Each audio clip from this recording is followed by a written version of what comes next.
고개를 드시고 앞을 보시면 좋겠습니다. 여러분 혹시 텔레비전에서 SBS 방송에서 동상이몽이라는 프로그램을 한번 보셨는지 모르겠습니다.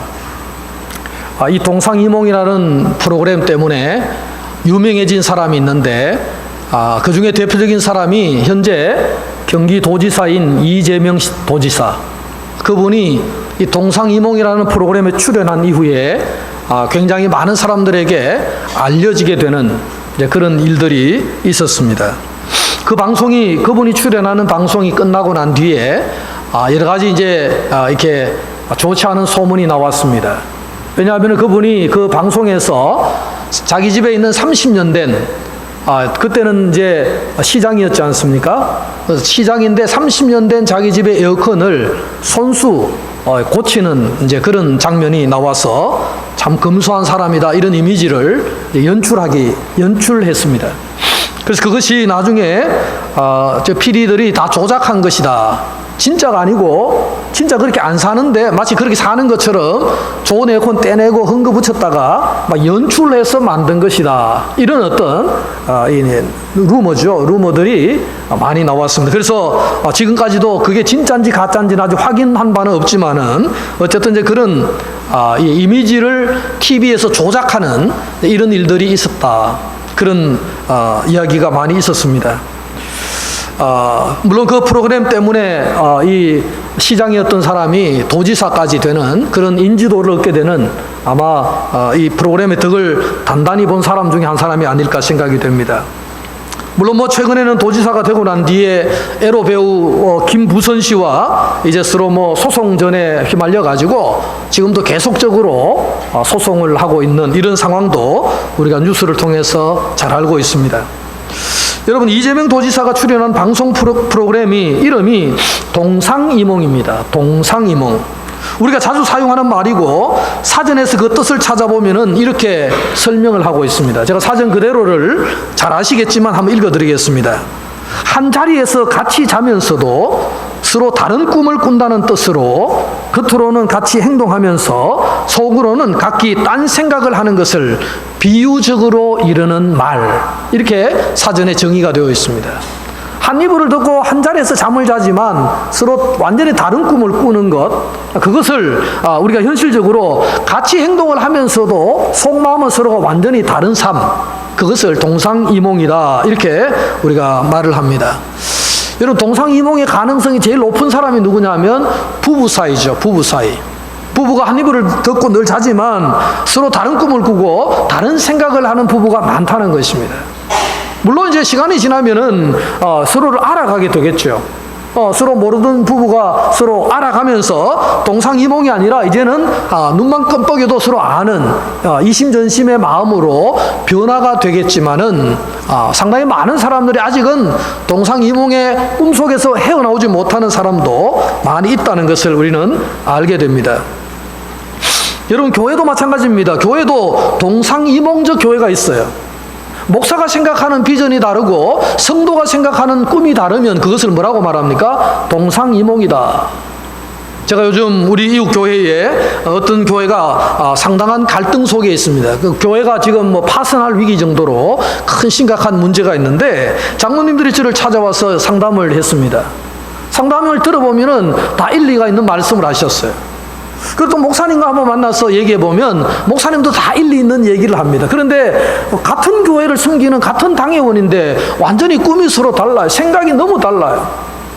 늘 예배를 같이 드리고 함께 당회를 하고 함께 교회를 섬겨 나가는데 그 꿈이 서로가 너무 다른 거예요. 그걸 우리가 뭐라고 말하죠? 동상이몽이다. 한 집에 살지만 생각은 전혀 서로 다른 이런 삶을 사는구나, 그런 것을 제가 많이 느끼게 되었습니다. 여러분, 교회도 이런 교회가 있을 수가 충분히 있습니다. 어떤 집단이든 서로가 동상이몽을 생각하면서 사는 이런 사람들은 많이 있을 수가 있다는 것이죠. 여러분, 과연 그런 곳만 있겠느냐는 것입니다. 오늘 성경을 가만히 보면 예수님을 처음 믿는 사람들도 그렇게 생각하죠. 예수님의 본래의 성경적인 메시지, 예수님의 뜻과 상관없이 자기 기대를 가지고 나오잖아요. 아픈 사람은 교회 나올 때 어떤 기대를 가지고 나올까요? 아, 내가 교회 가서 신앙생활 잘해서 이제 내가 병을 좀 낫게 하고 싶다. 사업이 쫄딱 망한 사람은 교회 나올 때 내가 어쨌든 신앙생활을 열심히 함으로 하나님의 은혜로 내가 좀 사업이 잘 되는 일이 있었으면 좋겠다. 그런 꿈을 가지고 나옵니다. 자녀가 문제가 있는 집안에는 내가 자녀를 데리고 교회에 나감으로써 이 자녀가 좀 바르게 살 수 있는 좀 착한 자녀가 되었으면 좋겠다라는 기대를 가지고 교회를 나오죠. 여러분, 그 기대가 나쁜 기대거나 잘못된 기대는 아니지만 그런 신앙생활을 하면 할수록 자신의 그 기대보다는 성경에서 말씀하는 하나님의 기대는 좀 다르다는 것을 자꾸 느끼게 됩니다. 자신의 기대와 하나님의 기대가, 주님의 기대가 다르면 그것도 우리는 일종의 동상이몽이다 이렇게 말할 수는 있겠죠. 주님이 생각하는 기대와 내가 생각하는 신앙적 기대가 너무 다르면 늘 예배를 드려도 늘 주님을 섬겨도 서로 꿈이 서로 다른 이런 상황에 빠질 수가 있다는 것이죠. 물론 처음 믿는 사람들은 그럴 수 있습니다. 그러나 신앙생활의 연륜이 깊어지면은 동상이몽이 아니어야 되죠. 주님의 뜻이 자신의 뜻이 되어야 되지 않겠습니까? 하나님의 꿈이 내 꿈이 되어야 되지 않겠습니까? 그것이 정상적인 신앙의 길인데 우리는 자꾸만 동상이몽을 생각할 수가 있다는 사실입니다. 성서학자들은 마가복음을 세 파트로 나누습니다. 마가복음 전체를 이야기할 때에 세 부분으로 나누는데 일부는 뭐냐 하면은 예수님이 갈릴리를 중심으로 했던 치유와 어떤 그 귀신을 쫓아내는 치유와 어떤 축사 사역, 기적의 사역을 일부로 나타내주고 있는데 그게 1장에서 8장 21절까지 오늘 본문 바로 앞쪽에 있는 사건까지가 일부 파트입니다. 이 일부 파트는 예수님이 전체적으로 갈릴리에서 사역하는 내용이 나오죠. 그 다음에 이제 2부가 있는데 2부는 오늘 본문 앞쪽에 22절부터 시작해가지고 쭉 이제 계속해서 10장 52절까지 여기는 이제 뭐가 나오느냐 하면은 예수님께서 제자들에게 계속적으로 순환을 당한다 나는 그리고 나는 부활할 것이다 하는 이 순환과 부활에 대해서 제자들을 준비시키는 훈련의 과정이 이 8장에서 10장 사이에 계속적으로 나옵니다.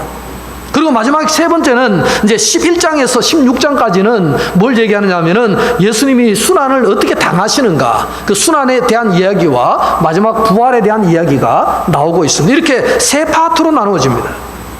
그런데 오늘 본문은 이제 2부가 두 번째 파트가 시작하는 장면이죠.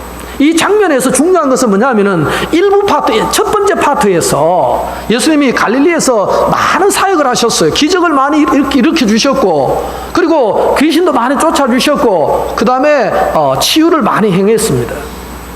제자들이 늘 따라다니면 그걸 보았어요. 많은 사람들도 그걸 보았습니다. 자, 그걸 예수님이 다 보여준 뒤에 오늘 사람들을 모아놓고, 아니, 제자들을 모아놓고 묻습니다. 그렇게 사역을 하신 이후에 예수님이 묻는 거죠. 뭐라고 묻습니까? 사람들이 나를 누구라 하느냐? 제자들에게 물었어요. 사람들이 지금 내가 이렇게 갈릴리에서 많은 치유와 기적을 행한 것을 보고 사람들은 나를 누구라고 생각하느냐 물으니까 베드로가 대답을 하죠. 뭐라고 합니까? 어떤 사람은 세례 요한이라고 합니다. 어떤 사람은 엘리야라고 합니다. 어떤 사람은 구약에 나타난 선지자 중에 한 사람이라고 말합니다. 대답이 틀린 말이 아니죠. 왜냐하면 예수님의 지금 행하는 이 사역을 가만히 본 주변의 사람들이 구약에 나타난 이 엘리야나 세례 요한이나 선지자와 비슷하기 때문에 그렇게 보는 것이 타당한 얘기죠. 맞는 얘기죠. 그렇게 사람들은 얘기를 합니다. 예수님 다시 묻습니다. 그러면 너희는 나를 누구라 하느냐? 그러니까 이 베드로가 또 대답을 하죠. 뭐라고 말합니까? 주는 그리스도십니다. 주는 그리스도시요. 이렇게 대답을 했습니다. 여러분, 본문의 이야기가 이렇게 전개되는 걸 보니까 아주 이렇게 좋아 보이죠? 베드로가 얼마나 고백을 잘합니까? 너희는 나를 누구라고 하느냐? 제자들 물으니까 제자 대표인 베드로가 주는 그리스도십니다. 당당하게 떳떳하게 얘기를 했습니다. 여러분, 일반 사람들과 제자들의 안목이 완전히 다른 거예요. 일반 사람들은 전부 다 엘리야라고 하고 요한이라고 했는데 지금 너희는, 제자들은 뭐라고 말했습니까? 제자들은 뭐라고 말하죠? 그리스도십니다. 메시아십니다. 이렇게 대답을 했습니다. 예수님이 대답을 듣고 얼마나 기뻤을까요? 뭐 많은 사람들에게 똑같은 기적을 행했지만은 그래도 가까이에서 본 제자들이 안목이 있으니까 주님은 그리스도십니다, 이렇게 말을 하니까 주님은 굉장히 마음이 기뻤을 거예요. 3년 동안 공생애를 따라다니면서 주님의 많은 사역에 동참했던 제자들이 주님의 질문에 거침없이 주님은 메시아 그리스도십니다, 이렇게 대답을 하니까 주님은 굉장히 흡족했습니다. 자, 그런데 계속되는 이야기를, 전개를 가만히 보면 이 이야기가 동상이몽이라는 걸 우리가 알게 되죠. 무슨 얘기입니까? 예수님과 제자들이 서로 다른 꿈을 꾸고 있는 거예요. 지금 말은 똑같습니다. 말은 주님은 그리스도십니다, 주는 그리스도시요, 말은 정확히 했는데 가만히 내용을 보니까 전혀 달라요. 제자들이 말하는 그리스도는 누굽니까? 이 땅에서 왕권을 장악하고 제자들에게 정의정, 우의정을 한 자리씩 줄 수 있는 권력자이신 예수님을 제자들은 꿈꾸면서 그런 그리스도를 고백하는 거예요. 근데 오늘 성경에 보면 예수님은 나는 그런 그리스도가 아니고 나는 장로들에게 고난당하다가 나는 죽는다, 이렇게 말씀하는 그리스도와 제자들이 꿈꾸는 그리스도는 너무 다른 거예요, 이게. 그래서 이걸 뭐라고 말하죠? 동상이몽이라. 제자들의 꿈과 예수님의 꿈이 전혀 달랐습니다. 그러니까 이게 동상이몽인 거예요. 같이 사역하고 같이 다니지만은 서로 꿈이 너무 다른 거예요. 말은 똑같습니다. 주님도 그리스도 맞잖아요. 제자들은 그렇게 고백을 했죠, 정확하게. 그런데 뭐예요? 서로 결과가 너무나 다른 생각을 하고 있다는 사실입니다. 정말로 예수님이 생각하는 그리스도와 제자들이 생각하는 그리스도는 너무 달라도 너무 다르다는 거예요. 여러분, 가만히 생각해 보면 정말로 이것은 문제인 것이죠. 말은 똑같이 하는데 생각이 전혀 다르다면 이건 큰 문제인 것입니다. 오늘 32절을 한번 보시기 바랍니다. 예수님께서 나는 장로들과 대제사장이 고난받고 죽어야 된다, 이런 말씀을 한 다음에 베드로가 어떻게 하는지 한번 보시기 바랍니다. 32절 우리 같이 한번 읽겠습니다. 시작. 드러내놓고 이 말씀을 하시니 베드로가 예수를 붙들고 항변하매. 여러분, 예수님이 이런 말씀을 하시니까 베드로가 예수님을 붙들고 뭐 했다고요? 항변하매 이렇게 말씀합니다. 여기에 이 예수를 붙들고라는 말을 다른 번역에 보면 이렇게 번역했어요. 바짝 잡아당기고 그에게 항의하였다. 자, 바짝 잡아당기고 그에게 항의했다. 예수를 붙들고, 이 말은 그런 뜻인데요. 원래 헬라어로는 프로스 람바노라는 단어인데 두 가지 해석이 가능해요. 첫 번째 해석은 뭐냐면은 예수님의 멱살을 잡고 따졌다, 이런 뜻이에요. 베드로가요, 어떻게 했다고요? 자기가 생각하는 그리스도를 예수님이 전혀 다르게 얘기하니까 멱살을 잡고 따진 거예요. 또 한 가지 해석은 어떻게 되느냐 하면은 이렇게 말하면 베드로가 선생님 저 좀 봅시다 하면서 예수님을 구석으로 따로 끌고 가서 한쪽에 세워놓고 항의를 했다, 이런 뜻이에요. 그러니까 베드로는 어쨌든 지금 예수님의 이 내가 대제사장과 장로들에게 고난받고 십자가에서 죽는다는 이 언지를 주시니까 베드로는 완전히 흥분한 거예요. 흥분해가지고 멱살을 잡고 구석에 두고 주님 정말입니까? 이 항의를 막 강력히 했다는 거예요. 만만치 않은 모습이잖아요. 여기서요 32절에 보면 주님 앞에 항변을 했다, 항의를 했다, 이렇게 말하죠. 자, 그런데 그 다음에 보면 예수님께서 베드로에게 뭐라고 말씀하십니까? 자, 33절을 우리 한번 읽어볼까요? 시작. 예수께서 돌이키사 제자들을 보시며 베드로를 꾸짖어 이르시되. 자, 여기서 꾸짖어라는 단어와 베드로가 앞에서 말하는 항변하매라는 단어가 똑같은 단어예요. 똑같은 말인데 번역을 조금 다르게 한 거예요. 예수님이 베드로를 꾸짖을 수가 있잖아요. 근데 지금 베드로가 항변했다는 얘기는 베드로가 어떻게 했다는 거예요? 예수님을 막 꾸짖었다는 얘기가 똑같은 의미예요. 그래서 베드로가 지금 어느 정도 흥분하고 어느 정도 주님께 강하게 이 소위 말하는 이 컴플레인을 했는지를 알 수가 있는 겁니다. 이 본문 자체가. 여러분, 베드로가 항의하는 것과 예수님이 꾸짖는 것이 도저히 같은 단어일 수가 없는데 똑같은 단어를 사용했다는 겁니다. 베드로는 그만큼 흥분하고 예수님께 항의를 했다는 거예요, 강력하게. 얼마나 이게 무서운 일입니까? 한마디로 말하면 이런 것입니다. 제자와 스승이 지금 강하게 서로 충돌하는 거예요. 딱 부딪힌 거예요. 스승의 뜻과 제자의 뜻이 너무 다르니 대화를 하다가 그냥 딱 부딪혀버린 거예요. 정말 주님이 그 뜻입니까? 주님은 또 베드로를 향해서 꾸짖으시죠. 그러니까 막 충돌이 강력히 일어났다, 이렇게 볼 수가 있는 겁니다. 여러분, 그 이유가 무엇입니까? 왜 충돌합니까? 아니, 베드로가 주님은 그리스도십니다, 얼마나 정확한 고백입니까? 그리고 주님은 그리스도라는 말을 얼마나 당연히, 또 그리스도 본인 자신이기 때문에 당연한 말입니까? 그런데도 불구하고 강력히 충돌하는 모습이 본문에 나타났다는 사실입니다. 여러분, 베드로와 제자들의 입장도 이해는 가죠. 저는 이해가 가더라고요. 이 본문을 가만히 보면 그래도 베드로는 꿈이 있었잖아요. 꿈이 뭡니까? 제자들도 마찬가지지만 이분을 따라다니면은 뭔가 나중에 한자리 하겠구나, 그런 꿈을 가졌기 때문에 모든 걸 버렸잖아요. 부모도 버리고 배도 버리고 뭐 다 그물도 버리고 다 버리고 3년 동안 따라다녔는데 3년 뒤에 예수님이 하시는 말씀 들어보니까 자기들이 생각하는 꿈과는 전혀 상관없는 꿈을 말씀하시니까 베드로가 강력히 지금 흥분하고 항의를 하는 거예요. 이해가 되지 않습니까?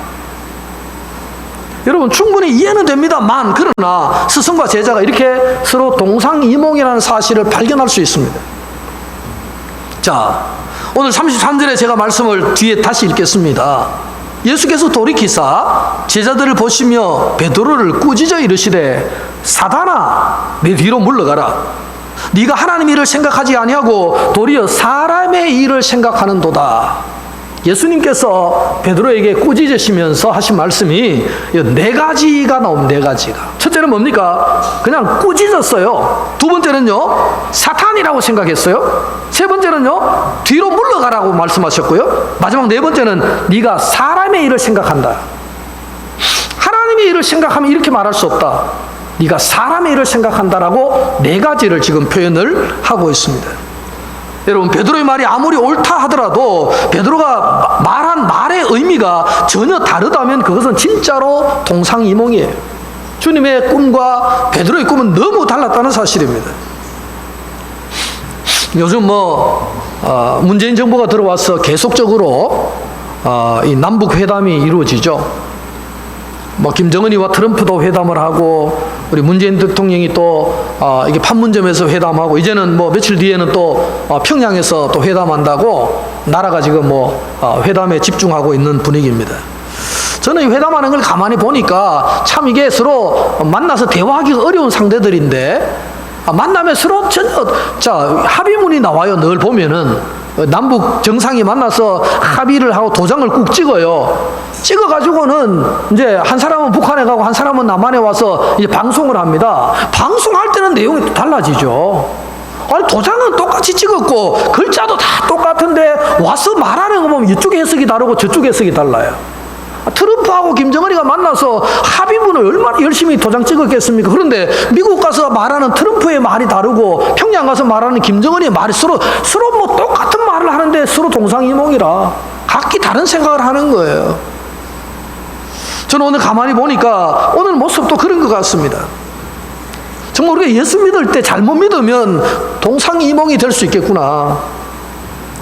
여러분, 가만히 생각해 보면요, 진정한 신앙은 뭐냐 하면은 내 기대, 내가 기대하고 나왔던 그 기대를 하나님의 기대로 수정하는 거예요. 오늘 성경 본문의 마가복음 이 8장에서 10장까지 이 중간 부분은 계속적으로 예수님이 나는 순환 받아야 된다, 나는 고난 당해야 된다, 그래야만 이 인류의 문제를 해결할 수 있다라는 메시지를 계속 전할 때에 사람들의 반응이 어떻습니까? 그거 참 마음에 안 든다는 얘기죠. 베드로와 많은 제자들은 예수님의 꿈이 자기들 마음에 들지 않아서, 그러나 계속적으로 예수님이 교육하시면서 그걸 수정해 나가는 거예요. 우리가 신앙생활 한다는 것은 그런 겁니다. 인간의 욕망과 내 나의 꿈과 내가 성취하고자 하는 어떤 이기적인 어떤 마음들을 주님의 마음으로 계속적으로 수정해 가는 과정이 뭐예요? 자기 부인의 과정이라는 거예요. 베드로와 제자들의 왜곡된 기대는 어디에서 왔을까요? 베드로는 인간적인 어떤 근본적인 욕심도 있겠지만은 정말로 사회적으로 보니까 힘이 있는 사람이 성자 독식이라고 하죠. 요즘에 성자가 다 가지는 거예요. 패자는 아무것도 못 가지는 거예요. 며칠 전에 지난 금요일인가요? 연합 금요 기도회 끝나고 제가 집에 와서 PD 수첩을 봤어요. PD 수첩의 내용이 여러분 보신 분 계신가 모르겠는데요. 자영업자들의 무덤이 한국이다, 이런 얘기예요. 자영업자들의 무덤이 한국이다. 우리나라 일단 자영업자 숫자가 너무 많고 다른 나라에 비해서 거의 배 이상, 3배 이상 많은 이런 상황인데요. 자영업자들은 왜 한반도에서, 한국에서 이렇게 무덤이냐? 이유는 2가지였어요. 장사를 이제 새를 얻어가지고 장사를 열심히 합니다. 자영업을 했어요. 통닭집을 해가지고 카페를 해가지고 막 이제 열심히 합니다. 한번 살아보겠다고 40대, 50대에 퇴직하고 할 일이 없어서 자영업을 오픈해가 열심히 일해가지고 이제 사업이 어느 정도 기반을 딱 마련해서 이제 좀 잘 되는구나 생각하면은 주인이 집세를 2배로 올려요.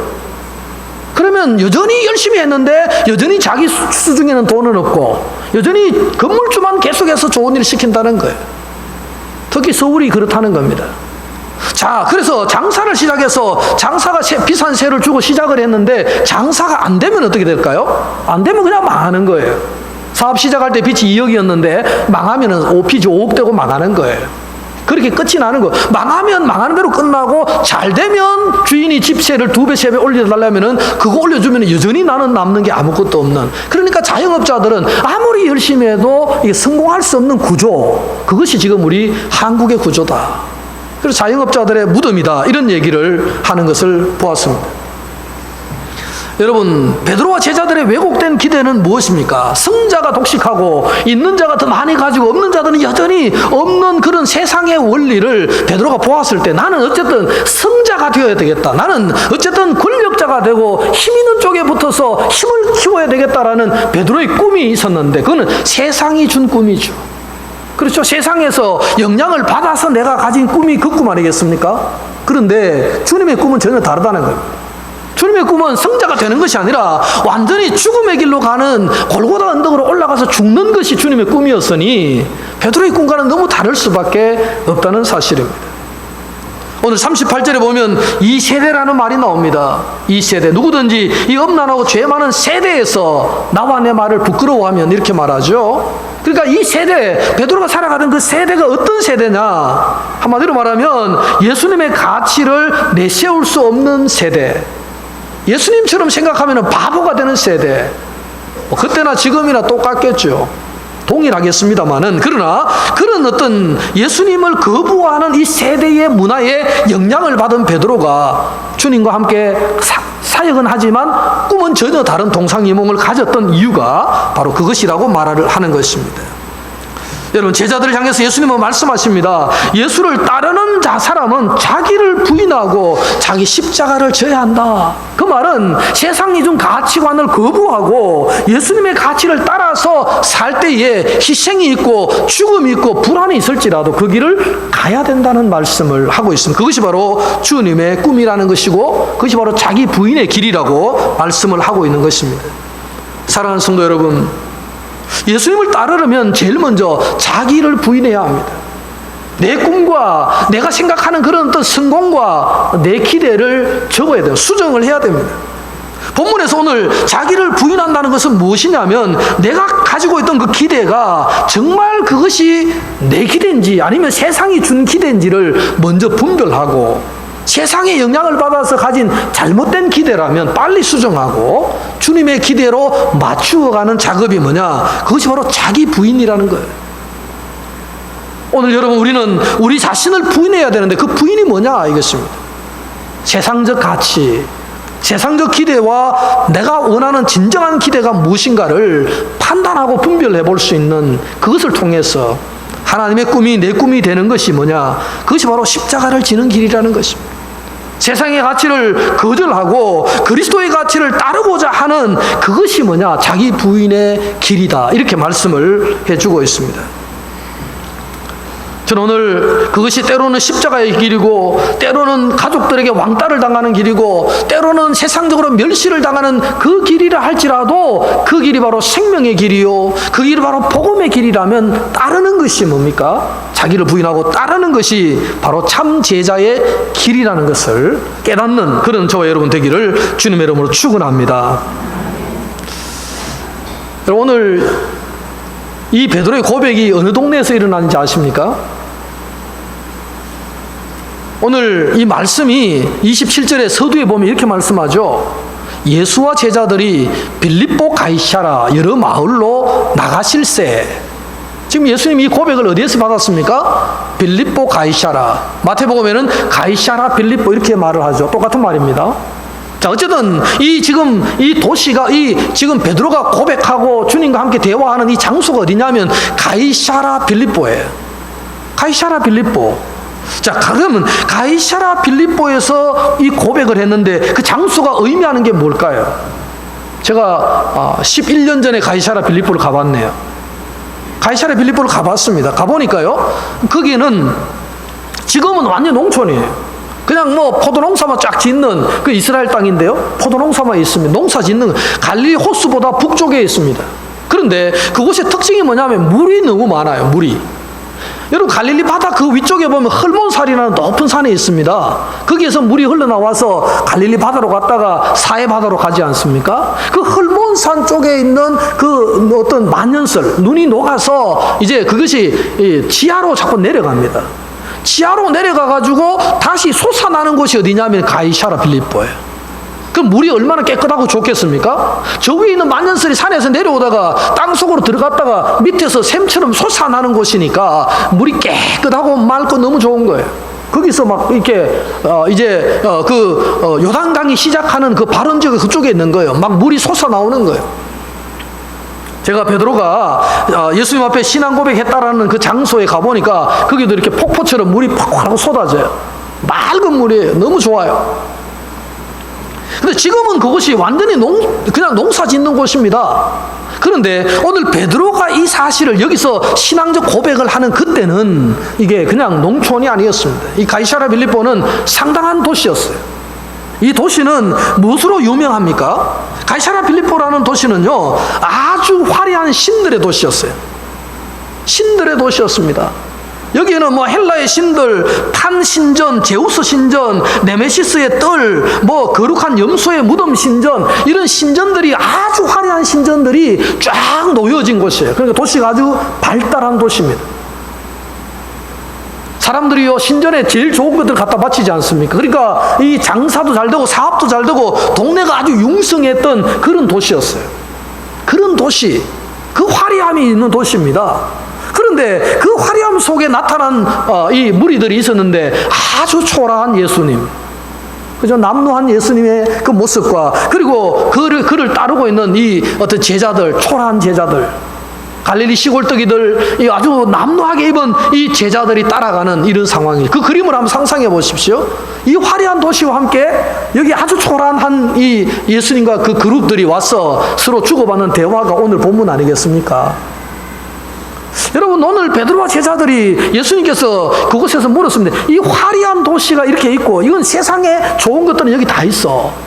그럼에도 불구하고 너희들은 나를 따르겠느냐? 이거 묻는 거잖아요. 주님의 모습을 가만히 보니까 머리 둘 것 한 곳이 없는, 집 한 칸 없는 초라한 모습이에요.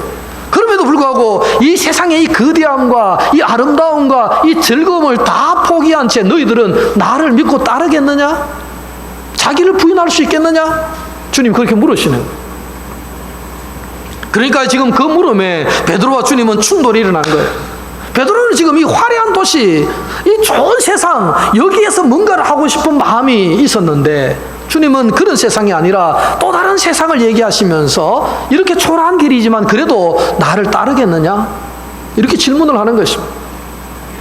성도 여러분, 오늘 이제 다음 주면 또 추석이지 않습니까?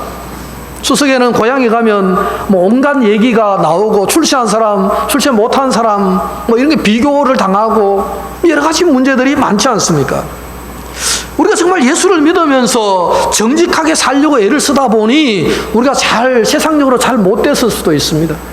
출세도 못했고 대단한 능력도 없고 돈도 없고 뭐 그럴 수도 있습니다. 그런 많은 사람들은 예수와 상관없는 세상의 가치 속에 살면서 화려한 돈도 있고 권력도 가지고 명예도 있고 막 그런데 우리 그리스도인들은 초라하게 고향에 가는 이런 그리스도인들도 많을 것 같습니다. 여러분, 오늘 주님께서는 그런 우리에게 묻습니다. 그럼에도 불구하고 너희는 세상의 가치가 아니라 그리스도의 가치를 따르겠느냐? 이렇게 도전을 하고 있는 것입니다. 이 길이 때로는 고난의 길이고 자기 부인의 길이고 아픔의 길이라 할지라도 이 길이 진리의 길이기 때문에 너희들은 이 길을 따르겠느냐? 주님은 지금 우리에게 도전하고 있는 것입니다. 여러분, 주님이 원하시는 그리스도, 베드로가 원했던 그리스도가 아니라 주님이 기대하고 원하셨던 그리스도를 지금도 우리는 따르겠느냐? 이렇게 우리에게 도전하고 있는 것입니다. 사랑하는 성도 여러분, 세상은 우리를 초라하게 그렇게 볼 수 있습니다. 그리스도인들을 불쌍하게 볼 수도 있습니다. 그럼에도 불구하고 나는 여전히 그리스도가 좋고 그리스도인이 된 것이 기쁘고 이 길만이 생명의 길이요 이 길만이 진리의 길이기 때문에 나는 그 세상의 화려함 뒤에서 초라할지라도 이 길을 가겠노라고 고백할 수 있느냐? 이것이 오늘 주님이 우리에게 물으시는 질문입니다. 사랑하는 성도 여러분, 우리가 그리스도인으로 살아가기가 쉽지 않은 세상입니다. 그럼에도 불구하고 우리는 이 길을 가야 합니다. 그것이 바로 주님이 원하시는 길이기 때문에 그렇습니다. 우리가 생각하는 꿈은 전혀 다를지라도 주님이 생각하는 길이 이 꿈이라면 우리의 꿈을 수정하여 주님의 꿈에 맞추어 가는 것이 동상이몽을 벗어날 수 있는 길이라는 사실을 기억하시고, 이번 한 주간 동안 또 명절 준비하신다, 여러 가지 또 바쁜 일들이 많이 있으시겠지만 그리스도인답게 그리스도의 가치를 따라서 승리하시는 그런 저와 여러분 되시기를 주님의 이름으로 축원합니다. 기도하겠습니다. 하나님 아버지, 세상의 화려한 가치들 우리를 유혹합니다. 하나님 아버지, 우리는 가진 것도 내세울 것도 없는 초라함 속에 있지만은 우리 마음속에는 복음이 있고 복음 안에는 진리가 있고 진리 속에는 구원과 영생이 있음을 우리가 믿습니다. 오늘 베드로가 주님을 따르면서 하나님 동상이몽적 삶을 살았던 것처럼 우리가 살아갈 때도 많습니다. 그러나 오늘 주님께서 다시 베드로의 꿈을 수정하여 나를 따르라고 명령하셨던 것처럼 우리도 주님을 따르기로 결정하고 주님을 따르기를 원합니다. 하나님 아버지, 우리 사랑하는 비전교회 모든 가족들을 일일이 붙들어 주셔서 세상의 가치가 아니라 믿음의 가치, 말씀의 가치, 그리스도의 가치를 따르는 자들로 살아갈 수 있도록 힘을 주시고 은혜를 더하여 주옵소서. 예수님의 이름으로 기도드리옵나이다. 아멘.